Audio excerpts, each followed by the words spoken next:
जमलेल्या माझ्या तमाम हिंदू बांधवांनो, भगिनींनो, मातांनो, बाळासाहेब ठाकरे एक असं नाव ज्या नावाशिवाय महाराष्ट्राच्या राजकारणाचा पट पूर्णच होऊ शकत नाही.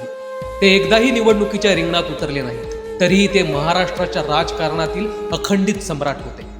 ते केवळ नेते नव्हते, तर हिंदुत्वाचा प्रखर अंगार होते. त्यांच्या विचारांच्या एका ठिणगीने महाराष्ट्रात हिंदुत्वाचा वणवा पेटवला आणि तमाम जनतेच्या मनावर राज्य करणारे ते हिंदू हृदय सम्राट ठरले. ते स्वतः कधीही मुख्यमंत्री पदाच्या खुर्चीवर बसले नाहीत, पण त्या खुर्चीवर कोण विराजमान होणार हे त्यांनीच ठरवलं. त्यांच्या एका शब्दावर सरकार बनली आणि पडली सुद्धा.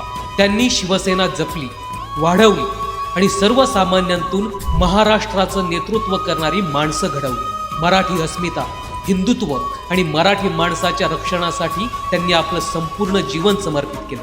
धुरंधर राजकारणी, मराठी जनांचे कैवारी, तमाम शिवसैनिकांचे दैवत वंदनीय बाळासाहेब ठाकरे यांना स्मृती दिनानिमित्त विनम्र अभिवादन. त्यांचे कार्य महाराष्ट्राच्या इतिहासात सदैव तेवत राहील.